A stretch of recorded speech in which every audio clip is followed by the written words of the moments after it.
আগামী 10 তারিখ সকাল 6টায় কানাডার বিপক্ষে মাঠে নামবে আর্জেন্টিনা। আর এই আর্জেন্টিনাকে হারাতে জীবনের সর্বোচ্চ চেষ্টা করবে কানাডা। প্রথমবারের মতো খেলতে নেমেই বাজিমাত করেছে এই দলটি। তারপর উঠেছে সেমিফাইনালে, এমনকি মেসিদেরকে হারানোর জন্য উঠে পড়ে লেগেছেন তারা। সেই সাথে আর্জেন্টিনাকে হারানোর জন্য কঠিন এক মাস্টার প্ল্যান করে রাখলেন কানাডার কোচ। বিস্তারিত থাকছে শাহরিয়ার আহমেদের লেখা প্রতিবেদনে। আর্জেন্টিনার বিপক্ষে জীবনের সেরাটা দিতে চান কানাডার কোচ। কোপা আমেরিকায় প্রথমবার অংশ নিয়েই চমক দেখিয়েছে কানাডা। প্রথমবার খেলতে নেমেই মহাদেশীয় শ্রেষ্ঠত্বের সেমিফাইনালে উঠেছে তারা। তবে চমকটা সেমিতেই শেষ করতে চান না তারা। শেষ 8 ম্যাচে ভেনেজুয়েলাকে টাইব্রেকারে 4-3 গোলে হারানোর পর ম্যাচ শেষে অনেকটা এমনই জানিয়েছেন কানাডার কোচ জেসে মার্স। সেমিতে আর্জেন্টিনার বিপক্ষে শিষ্যদের দিয়ে জীবনের সেরা খেলাটা দেখাতে চান তিনি।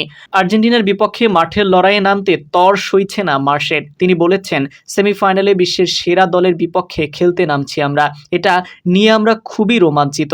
আর্জেন্টিনার বিপক্ষে সেরা খেলাটা দেখাতে হবে আমাদের। দল হিসেবে এমনকি সেটা পর্যাপ্ত নাও হতে পারে।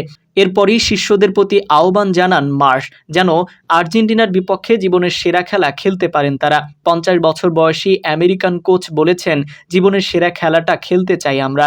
তবে কাজটা সহজ হবে না কানাডার। কোপা আমেরিকায় দুর্দান্ত ছন্দে আছে বর্তমান চ্যাম্পিয়ন আর্জেন্টিনা।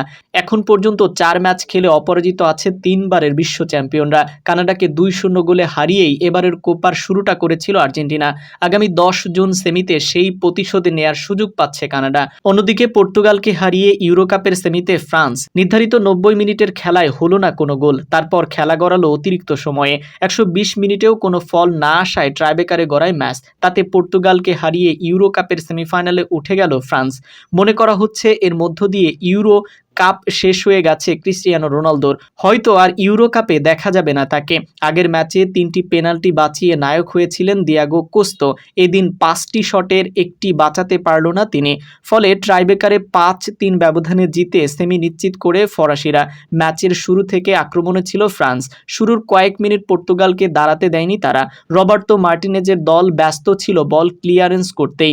ধীরে ধীরে খেলায় দখল নিতে শুরু করে পর্তুগাল। তবে ফ্রান্সের মতো আক্রমণে ওঠার বদলে তারা নিজেদের মধ্যে পাস খেলে খেলার গতি কমিয়ে দেয়। মাঝমাঠের দখল নিতে এদিন আরেলিয়া চুয়ামেনি ও এদুয়ার্দো কামাভিঙ্গাকে একসঙ্গে নামিয়ে দিয়েছিলেন ফ্রান্সের কোচ দিদিয়ের দেশম।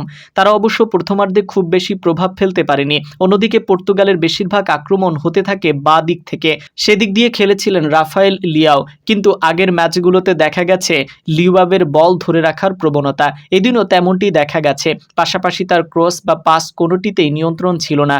ফলে পর্তুগালের কাছে বলার মতো কোনো আক্রমণ তৈরি হচ্ছিল না। ফ্রান্সের আক্রমণ তুলনামূলক ভালো হচ্ছিল। তারা অনেক বেশি ডিরেক্ট ফুটবল খেলছিল, কিন্তু শেষ মুহূর্তে তাদের সব আক্রমণ এলোমেলো হয়ে যাচ্ছে।